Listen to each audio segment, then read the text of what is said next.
انا جاي لك النهارده بالحل النهائي لموضوع انك مش لاقي افكار ودماغك بتقف والكلام الجميل ده كله. المره دي لو ما حليناش المشكله دي مع بعض صدقني الموضوع مش هيعدي على خير. طيب خليني اقول لك بقى ايه قبل اي حاجه، صل على النبي في قلبك واذكر الله. النهارده انا هكلمك عن موضوع انك مش بتلاقي افكار بالتفصيل الممل تقريبا، وهبدا اقول لك اسرار التغذيه البصريه اللي بتساعدك ازاي تقدر انك تعمل فكره جديده او تعمل تنسيق الوان يجذب العين، وكمان اختيار المنظور. مش ناقص في الموضوع ده كله غير ان انا اقعد مكانك على الكرسي واصمم بدالك. يا عم ما تتعب بقى، مالك في ايه يا جدع؟ مش كده، لا والله مش كده، بكلمك بجد. لا اتعب شويه، لا اتعب يا حبيبي اتعب. احنا في ايام زي الفل. الكلام الكتير اللي انت بتبقى شايف ان معظم اللي بيقدم لك محتوى بيقعدوا يقولوه وبيهروا في اي كلام، ده مش كلام، دي حاجات انت لو ركزت فيها حرفيا هتستفاد، لان اللي طالع يقدم لك محتوى هو مش عايز يتكلم كتير. الموضوع مرهق جدا على فكره. المهم بقى ما تنساش انك تصلي على النبي مره تانية، تعمل اشتراك للقناه، لايك للفيديو، كومنتك التشجيعي، ويلا بينا نخش على الشرح. انت عارف انا مشكلتي الوحيده معاك ايه؟ المشكله الوحيده ان انت تقريبا كل شويه تقول لي ان انت مش عارف تجيب افكار وان انت واقف مكانك. طيب خلينا نبداها معاك من تحت الصفر تقريبا. يعني خليني اقول لك اول ما ببدا انفذ ديزاين انا بعمل ايه. والله دي الخطوات اللي فعليا انا بنفذها مع نفسي. تمام. لما ببقى حابب يا اما اعمل ميكس الوان جديد يا اما اعمل فكره مختلفه بمنظور، يعني انا بختار منظور، بختار تنسيق الالوان، بختار الفكره، اصلا كل ده بناء على التغذيه البصريه. طيب تعال نشوف بقى مع بعض. انا هبدا ادخل معاك على جوجل كروم مثلا وهبدا اكتب هنا بنترست، فبيبدا يفتح لي الشكل ده. هتقول لي بس انا مش عندي الديزاينات الجامده اللي هي اصلا مش موجوده دي. هقول لك تمام، بتروح فين؟ بتروح في السيرش فوق وتكتب هنا اي حاجه انت محتاج تكتبها. يعني انا كاتب تبريد، كاتب ديليفري، كاتب ايس، كاتب حاجات، وكل كلمه بكتبها بحط جنبها اي دي اس. حلو كده. وخليني اقول لك، يعني انا مثلا لو كتبت بيتزا من غير الاي دي اس هيجي لك صور شكلها عامل كده. طب لو انا عملت سبيس وقمت عامل اي دي اس، ايه اللي ممكن يحصل؟ بص معايا كميه الافكار اللي ممكن تلاقيها، فبالتالي تقدر انك تكون فكره من الموضوع ده وتعمل منه حاجه محترمه. بس موضوع الالوان بيجي ازاي؟ برضه انا ببدا اشوف هنا. يعني انت لما بتلاقي الديزاينات بتلاقي فيه ميكس الوان موجود لكل ديزاين، فانا مثلا ممكن اخد درجات لو انا مش مربوط بالوان الهويه البصريه بتاعت العميل اللي انا شغال عليه. يعني الحاجات دي انا بفضلها انك تعملها كده لما تبقى شغال اعلانات وهميه تسوق بيها لنفسك. ابدا اختار اقوى حاجه علشان العميل فعليا لما يشوفها يقول لك اه والله الراجل ده مختلف، عنده لمسه غير التاني. فاهمني؟ احنا بقينا عدد كبير ما شاء الله، فلازم تبقى مختلف علشان يجيلك شغل. فانت لو مستواك زيك زي اي حد من الناس الموجوده، انت بالتالي مش هيجيلك شغل غير كل فتره، وده لانك ما بتسعاش انك تطور من نفسك. طيب خلينا نجرب الموضوع على حاجه تانية مثلا. يعني انا مثلا هبدا اشيل الكلام ده كله، هكتب فيزا مثلا وهكتب اي دي اس برضه. خلينا نشوف كده. فلما تيجي تبص هتلاقي مثلا فكره زي دي لو دوست عليها اصلا هيبدا يفتح لك كل الحاجات المشابهه للاعلان ده، فهيبدا يجيب لك حاجات لفيزا برضه بشكل مختلف. وهنا انا ببدا برضه احدد موضوع المنظور من نفس موضوع التغذيه البصريه. يعني انت لو بصيت للمنظور ده مثلا هتلاقي ان هو مديك العناصر اللي ورا فيها تباعد قوي جدا، وبيبدا يركز لك على الحاجه المهمه في الاول كده او للكادر بتاع الكاميرا كانك مصور مشهد يعني. فهتلاقي ان ده منظور. في منظور تاني انك ممكن تجيب برضو حاجه تكون تحس ان هي متصوره من فوق بالشكل اللي انت شايفه ده. وهنا هتلاقي برضو افكار. كل ما بتدوس على ديزاين مثلا زي ده كده هتبدا تنزل تلاقي فيه غيره كتير بيبدا يظهر معاك بشكل احترافي جدا جدا. فيبقى هنا موضوع التغذيه البصريه مهم جدا انك تعمله قبل اي حاجه. وانت قاعد بتقلب كده بقى بتلاقي مخك عمال يشتغل. هو انا لو خدت مثلا المنظور ده مع مثلا الالوان دي مع مش عارف صوره شبه حاجه زي كده، والفكره دي قمت واخدها في اتجاه تاني خالص، هتطلع بحاجه مختلفه. فهو ده التغذيه، هي دي التغذيه البصريه. مش التغذيه البصريه انا قاعد فاضي يا جماعه يا سلام الله الديزاين ده جميل حلو خالص، لا تحفه بصراحه ما شاء الله. طب يلا يا جماعه نقفل بقى الصفحه، يلا خلاص تعالى بقى ايه نشوف فكره. ايه ده؟ صدق انا دماغي ما فيهاش افكار. استنى لما اخش اسال اي حد انا دماغي ما بتطلعش افكار ليه. ما هو طبيعي لان الموضوع كله بيعتمد ان انت تمسك الديزاين قدامك كده وتبدا تنفذ حاجه بالشكل اللي انت شايفه، والديزاين قدامك ما تمشيهوش. فلما بتبدا تاخد التريكات اللي موجوده هنا تنفذها اصبح مخك هنا بيخزن الحاجات اللي انت اشتغلتها، مش فكره ان انا بشوفه وبمشي بس. ده خلاصه الموضوع بقى علشان ايه نطلع من الحوار ده نهائيا. تمام. تعالى بقى نروح على ديزاين النهارده. الفكره اللي هنشتغل عليها فكره بالفعل موجوده وصلتني من بعض الاصدقاء، هنبدا نشتغل عليها ونبدا نقول الصور حملناها منين. تعالى بقى يا معلم اقول لك الصور دي انا جبتها منين. كل الصور جبتها من ادوبي ستوك زي ما موجود عليها بالظبط، والصوره الوحيده صوره جبتها من فريبك. طيب كل الكلام ده انا كتبت ايه علشان اقدر اوصل له هقول لك برضو. تمام. هبدا افتح ادوبي معاك. بص في العادي زي ما قلت لك كتير، لو انا محتاج حاجات للصيف يعني بص فتلاقيني بكتب هنا مثلا صيف BNG، وببدا وانا قاعد مع نفسي بقى انزل كده، فتلاقي حاجات كتير جدا كويسه BNG، وحاجات كلها صيفيه وحاجات كلها ممتازه، فببدا اعمل داونلود للحاجات دي وبحتاجها في وقت ما، فاهمني؟ فقدرت اخد الشمسيه وطوق النجاه والكلام ده كله بنفس الطريقه. والشجر هنا كتبت شجر عادي BNG برضو، هيجيب لك حاجات كتيره جدا. تمام. صورة الولد كتبت مان او رجل يكون قاعد على كرسي، وهحط جنبه مثلا كلمة صيف، وهبدأ اشوف معاك كده هيجيب لي ايه. هتلاقي مثلا حاجات شبه كده، الراجل اللي احنا شغالين عليه اللي هي الصورة دي اهي، وفي حاجات تانية كتير قوي ما فيهاش اي مشكلة خالص. تمام. صورة البحر اللي هو مديك شكل 3D ده، ممكن اكتب عادي بحر برضو 3D. هتلاقي الصورة ظهرت لك اول صورة قدامك اهي. وهنا مثلا شاطئ، لو انا عايز اجيب شاطئ بقى يكون بالمنظور اللي فوق اللي انت شايفه ده، هبدأ اكتب بيتش هنا، وهبدأ احط جنبها بقى توب فيو. طب انا بقول له ايه؟ انا بقول له عايز المنظور ده يكون من الاعلى او من فوق. فهتلاقي حاجات كتيرة جدا بالشكل ده، سهلة وبسيطة وزي الفل. تعالى بقى بينا نخش على مرحلة التصميم، وهبدأ اقول لك برضو موضوع المنظور برضو انت بتبدأ تظبطه بناء على ايه. خلينا نفتح الاول مقاس كده سريعا للناس اللي لسه ما تعرفش. ادوب يا جماعة عملت ابديت، خلت ان الفوتوشوب ال 24 يكون موجود في الجنريتيف فيل، يعني انت مش محتاج خالص تعمل داونلود للنسخة البيتا او تفتحها تاني، خلاص تقدر انك تلاقي الموضوع هنا في الفوتوشوب العادي خالص اهو. تمام. وتقدر انك تتعامل بدون اي مشكلة. تمام. علشان البيت دلوقتي بقت بتعمل مشاكل، فانت ما تروح لهاش. انا كنت اعمل فيديو مخصوص للموضوع ده بس قلت مش مستاهله يعني، فيلا بينا نخش على موضوع المقاس. ابدا افتح مثلا مقاس 3000 في 2000 في ريزوليوشن 200. في حد سالني موضوع الريزوليوشن ده انا بزوده وانقصه على اي اساس، واحنا اتكلمنا في النقطه دي قبل كده. بص يا سيدي، لو انت الجهاز بتاعك متوسط او تحت المتوسط، اتعامل من ريزوليوشن 100 ل 150، ده كويس في حاله ان انت مش هتخش في تفاصيل وتبدا تزوم وتشوف الحاجه بوضوح قوي.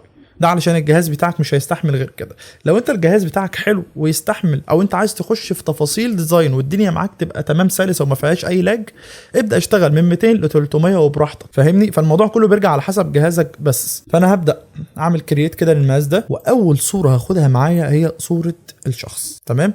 طيب الشخص ده منظوره عامل ازاي؟ فانا لو جبت فيزا جاهزه وقمت عامل فوقها الشخص ده، ممكن ما يظبطش، لان الفيزا هتبقى جايه لي بمنظور جاهز. تمام. ده بقى اللي انا عايز اوصله لك. حتى لو جبت مثلا، لو شغال على ديزاين عربيات مثلا، فانت ما ينفعش تجيب الطريق وبعد كده تحط عليه العربيه بتاعتك، لان هيبقى فيه خلاف. يبقى الاحسن ايه؟ ان انا بجيب الحاجه بتاعتي او المنتج اللي انا هشتغل عليه، وببدا اجيب العناصر اللي تبقى بنفس منظور المنتج، علشان ما يبقاش دي رايحه شمال وده رايحه يمين والدنيا بايظه.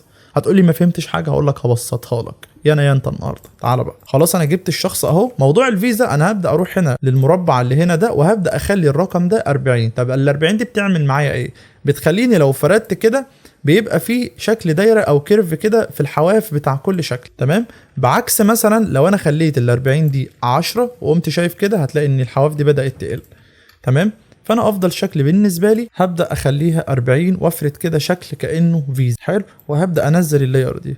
تمام. انا كده اهو ماسك الشكل، اقدر اتحكم بقى. لو دوست كنترول تي وثبت صبع الكنترول وابتديت اشد كده من كل كورنر اهو اهو اهو يا معلم. طيب انا كده بعمل ايه؟ انا كده بظبط الفيزا على شكل المنظور بتاع الشخص. حلو كده فل اهو. انا كده فهمتك الجزئيه دي. فقبل ما ادخل على النقطه دي انا هرجع تاني، هخليها بالمنظور العادي وهخفي الشخص دلوقتي علشان ابدا ادمج كل الشغل بتاعي في قلب الشكل ده، وبعد كده هبدا اظبط موضوع المنظور بالطريقه اللي انا قلت لك عليها. انا اول صوره معايا هاخدها صوره الشاطئ ده، هبدا اصغره وهبدا اخلي الميه تبقى جزء صغير من تحت كده، وهتفهم دلوقتي ليه، علشان لما احط الشخص على الرمله ما يبقاش داخل جوه الميه قوي يعني، فاهمني؟ هتلاقي الموضوع لذيذ. طيب وهنا في صوره الرمله دي، التمويجه دي كانت عجباني، فانا هبدا اصغرها كده كنترول الت جي برضو علشان ادخلها جوه الفيزا. تمام. وهبدا اعمل ماسك، وهبدا اجيب البراش تول اللون الاسود هنا، وهبدا احذف خفيف كده لحد ما اخلي الشاطئ يبقى ظاهر بشكل كويس. تمام. اقدر وانا واقف هنا في الجزء ده بتاع الرمله ادوس كنترول ام، وبالكيرف ده اقدر ارفع فوق كده، فاتحكم في اللايت او الاضاءه بتاعته بالشكل اللذيذ ده. تمام. طيب خلينا نفتح الفيزا على الالستريتور عادي. خلاص فتحت معايا. هبدا اقف على السهم ده وهعمل دبل كليك على الرقم، دبل كليك كمان، دبل كليك تاني، لحد ما يوقفني على كل حاجه لوحدها بالشكل ده. فاقدر ان انا اسحب الرقم ده معايا كده على الفوتوشوب بالشكل ده اهو. تمام. هخلي لك لونه ابيض، هعمل كنترول يو بس علشان انت تبقى شايف معايا اهو الامور فيها ايه. ركز معايا بقى في الخطوه اللي جايه كده. انا معايا لاير للرمله ولير للجزء بتاع البحر. انا هعمل الاثنين ميرج، كنترول اي. تمام كده خلاص هما لاير واحده. وهعمل كنترول جي علشان اخد كوبي من نفس اللاير، وهبدا اشد اللاير اللي انا اخدتها كوبي فوق اللاير بتاعه الرقم، وهعمل كنترول الت جي. كده مفيش حاجه ظاهره قدامك، ولكن اللي انا عملته ان انا اخدت نفس اللاير بتاعه البحر والرمله حطيتها جوه الرقم. طب ده هيعمل معايا ايه؟ ده هيخليني اولا لو انا مسكت الاثنين كده وقمت عامل كنترول ايه، انا كده عملت لهم ميرج، فاصبح معايا الرقم هنا بشكل الميه والرمله. تمام. يبقى انا هدوس كليك يمين على اللاير دي وهروح عند البليندنج اوبشنز وهبدا اروح عند البيفل. فبص معايا لما هبدا اشتغل على البيفل مثلا كده اهو، انا بس هبدا اتحرك بالحاجات دي خفيف يعني مش قوي. تمام. وهبدا اعمل دروب شادو هنا كده، وهقرب الدروب شادو ده من الكلام ده شويه اهو، وهبدا ارجع للبيفل تاني، هقلل مثلا الاسود ده شويه. تمام. وبعد كده كنترول ام بعد ما خلصت، وممكن اغمق الليله دي كلها بص بالكيرف ده. فاصبح هنا الرقم ده مديك نفس الشكل بتاع الرمله والبحر بدون اي مشكله خالص بالشكل الحلو قوي ده.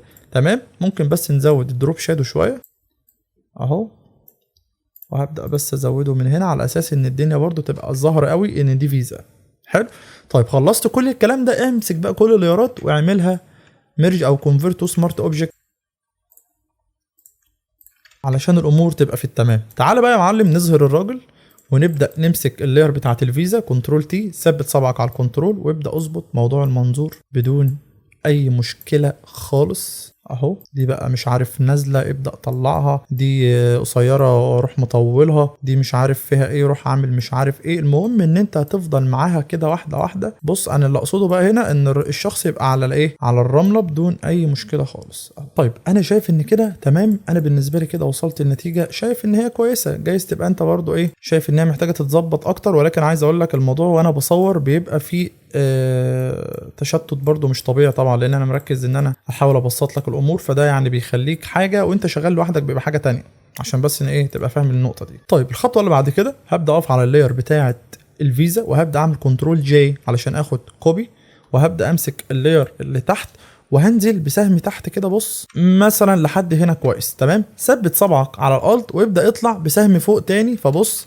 بيبدا يلحم لك كل الكلام ده بقى في بعضه، او بيبدا يحسسك ان في 3 دي في الموضوع، لان احنا قررنا ليارات كتيره جدا حتى لو بسيط. ده اللير اللي احنا واقفين عليها، لو نزلت بالجزء ده لتحت هتلاقي ان في ليارات كتيره جدا بقت مكرره. فبعمل ايه؟ بثبت صبعي على الشيفت وبدوس على اخر لير هو عملها لي، وبعمل كنترول ايه، فبيبدا يعمل لي ميرج لكل الكلام ده ويديك شكل ال 3 دي. ولكن قبل الخطوه دي خليني اقول لك ان النهارده اخر يوم في خصم ال 75% لفونت حمدي، فهاخدك لفصل سريع ونرجع مع بعض مره تانية. دلوقتي خصم جديد على فونت حمدي لمده 48 ساعه من وقت نزول الفيديو ده. الخصم ده 75%، وهتقدر تاخد الفونت بجميع اضافاته، وكمان هيتم اضافه رقمك علشان التحديثات المستمره اللي هتنزل لك اول باول. طبعا زي ما قلت كتير ان الفونت بيكون معاه مكاتب صور كبيره جدا، وكمان مكاتب فونتات مميزه جدا، وبرنامج زارا 3 دي اللي بيعمل النصوص بالشكل اللي هيظهر قدامك ده، وكمان فيديو شرح 35 دقيقه بشرح لك فيه ازاي تعمل 5 ستايلات مانوال بايديك على النصوص بشكل احترافي جدا جدا. للتواصل واتساب هتلاقي في رقم ظهر قدامك او في لينك تحت في الوصف، اضغط عليه هيحولك للواتساب على طول علشان تعرف باقي المميزات. ويلا بينا نرجع للشرح. سهله.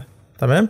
طيب تعال نروح لللاير بتاعه البحر ده، وهبدا اخد كده الجزء ده بص كده مثلا كنترول جي علشان اخد كوبي، وهعمل كونفيرت تو سمارت اوبجكت، وهبدا اصغرها شويه علشان لما اشدها هناك تبقى الامور عاديه خالص اهو. وهبدا اخلي اللاير بتاعتها تبقى فوق اللاير اللي احنا لسه عاملينها 3 دي حالا، وهعمل كنترول الت جي، فاصبح كده الموضوع داخل معايا لجوه. كنترول تي وثبت صبعك على الكنترول وابدا شد الجزء ده ظبطه فيديك سمك ال 3 دي بشكل البحر، فده يحسسك ان الموضوع كله اتنفذ 3 دي، ولكن هو مش 3 دي ولا حاجه، هي كلها بس تيسيرات ربنا يعني. فابدا بالورب كده ايه اظبط الكلام ده اهو. فبص بص بص انت الجزء ده بص تحس ان هو سبحان الله يا اخي والله. طيب تعالى نعمل نفس الموضوع في الرمله. هقف على اللاير نفسها وهبدا اخد الرمله دي كده برضو اهو. تمام. كنترول جي برضو كونفيرت تو سمارت اوبجكت، برضو صغر اللاير دي برضو وابدا شدها هناك. كنترول الت جي هيبدا تدخل جوه الفيزا. كنترول تي ثبت صبعك على الكنترول، نفس الخطوه بالظبط علشان ما تقوليش انا بشرح بسرعه. انا بس هحط الرمله في الجزء ايه اللي على الشمال، ولكن خلي بالك ان هنا في رمله دخلت في البحر فاحنا مش هنعمل كده طبعا، بس هنحاول نظبطها اهو. وبعد كده ممكن ماسك، هات البراش تول وابدا خفيف جدا طلع البحر كده لحد لما الميه هنا تبقى عند اول الشاطئ والرمله كده تبقى خلاص اللي هو فل يعني. طيب هنا احنا محتاجين نقلل شويه الصفار بتاع الرمله، فهقف على الجزء ده كنترول يو وهبدا اقلل الساتوريشن، وبعد كده ممكن نقلل اللايت هنا كده شويه. فبص كده معايا تحفه مفيهاش كلام صراحه يعني. كده المنظور بالفيزا بكل حاجه الامور في التمام قوي يعني. حلو. طيب تعالى بقى نعمل باك جراوند. هنزل تحت خالص هبدا اعمل سوليد كولر وهبدا اخد من نفس الدرجه دي مثلا وهبدا اغمقها شويه. هعمل نيو لاير فوقها على طول وهبدا اجيب البراش تول كبر شويه وابدا الت علشان تاخد كليك من هنا هيديك نفس الدرجه في المربع ده. دوس على المربع ده افتحه وابدا قوي اللايت دي وابدا ادي لايت هنا كده بالظبط. انا هخلي السورس لايت بتاعتي تبقى بادئه من الجزء ده فيخبط في الشخص فيديك شادو معكوس هنا في الجزء الشمال. حلو. يبقى انا عملت اول لاير اهي. هعمل نيو لاير مره كمان وهبدا اجيب البراش تول هزود فلو وهبدا اخلي اللون ده يبقى رايح للابيض شويه وهبدا ادي كليك هنا هخليه يكون ورا الشخص شويه يعني اهو. حلو. طيب تعالى نقف بقى على اللاير بتاعت الشخص نفسها، ممكن بس نصغره شويه. تمام. وهبدا اعمل كوبي منه كنترول جي وهمسك اللاير اللي تحت وهبدا كنترول تي وثبت صبعك على الكنترول وابدا اسحب الشخص ده وابدا الحم الجزء ده وابدا ارجع الجزء ده. فالمهم ان احنا هنحاول نخلي كل حاجه تبقى لازقه في حاجتها. لو ما ظبطتش بالكنترول كليك يمين هات الورب وابدا شد الجزء ده لحد ما تلحمه في الكرسي كده وابدا بعد كده كنترول يو علشان تبقى شايف الامور بقى ايه على طبيعتها اكتر يعني وانت عامل الشادو. الحاجات الصغيره اللي زي كده هبدا اعمل راسترايز لللاير وهبدا كنترول تي وهجيب الورب تاني وهبدا الحم بقى ايه كل حاجه في حاجتها اهو. وهرجع انتر وكنترول تي مره تانية وهجيب الورب مره تانية وهبدا ارجع برجل الكوتش كده فيبقى تمام قوي. انا شايف ان هو كده يعني الى حد ما مظبوط تمام. هبدا اروح لفلتر بلور وهبدا اخد الفلتر ده مثلا وبعد كده ممكن نقلل الاوباسيتي خالص اهو. تمام. فهيديك الشادو ولكنه مرمي بره. فانا هعمل ايه وانا واقف على الشادو كده كنترول الت جي هيبدا يدخل لك اللاير بتاعت الشادو في الفيزا فمش هيديك الرميه اللي كان راميها بره دي. تمام.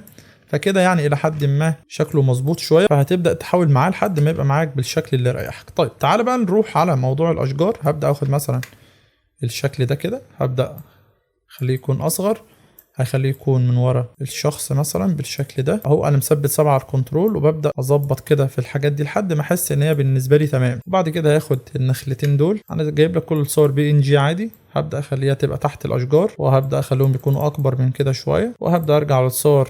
ناخد مثلا الصورة دي خليها تبقى فوق صغرها شوية ثبت صبعك على الكنترول وابدأ خليها تبقى ماشية بنفس المنظور بتاعها كده شوية وارجع تاني. هاخد مثلا الصورة بتاعة طوق النجاة ده وهبدأ اصغره واخليه هنا كده يبقى ساند على الفيزا مثلا. ومثلا البطة دي ممكن نصغرها كده ونخليها تبقى في الجزء اللي ورا ده ولكن علشان الشادو بتاعها طاير كده فاحنا هنحذفه ونعمل لها احنا الشادو عادي اهو. كنترول جي همسك اللاير اللي تحت كنترول تي وثبت 7 على الكنترول وهبدا اشد الجزء ده ولكن هخليه طبعا يكون تحت الولد بالشكل ده. وبعد كده كنترول يو اهو وهقلل الاوباسيتي وهبدا اعمل بلور شويه للشادو يعني علشان ما يديش شادو شارب كده فالموضوع يبقى ايه مش في احسن حالاته يعني. تمام. برضو موضوع طوق النجاة كنترول جي همسك اللاير اللي تحت منه نفس القصه بالظبط وهبدا اقلل الاوباسيتي عادي.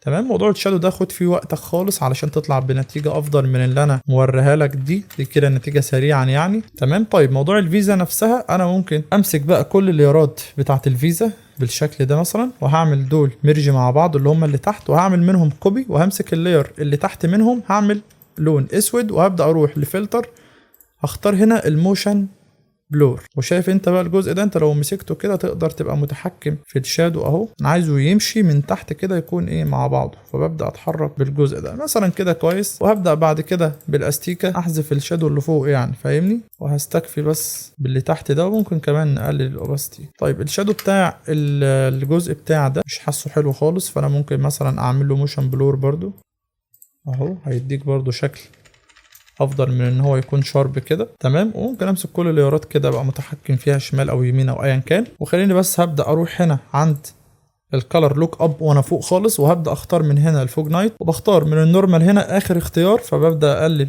الاوباسيتي شويه. هنا ببدا ادي تون كده للديزاين كلها، بص علشان الامور كلها تبقى مدموجه مع بعض. وهبدا اعمل مثلا كالر بالانس اهو، مهم قوي. هبدا اغير الهايلايتس مثلا، وبعد كده الشادوز اهو. وممكن نروح على السلكتيف كولر، هبدأ اخد كل لون لوحده، فالموضوع برضو بيديك شكل في الاخر افضل. هغير هنا للابيض. طيب خليني احط لك كل الكلام ده في الجروب اللي احنا عملناهم، وهبدأ اشيل قبل وبعد، هتلاقي في فرق كبير جدا. تمام. هتبدأ تكتب الجملة اللي تتماشى مع الموضوع. دي حاجات انا بحطها من دماغي، يعني انت ممكن تكتب بقى صيف او ادفع بالفيزا او ايا كان السلوجان اللي هتشتغل عليه. وبس كده يا سيدي. هنا اقدر اقول لك ان انا وصلت معاك لاخر الدرس. ما تنساش بقى انك تشترك في القناه، علشان اللي جاي زي ما قلت لك هتكون حاجات قويه جدا جدا. وما تنساش كمان انك تصلي على النبي في قلبك. اشوفك على خير. سلام.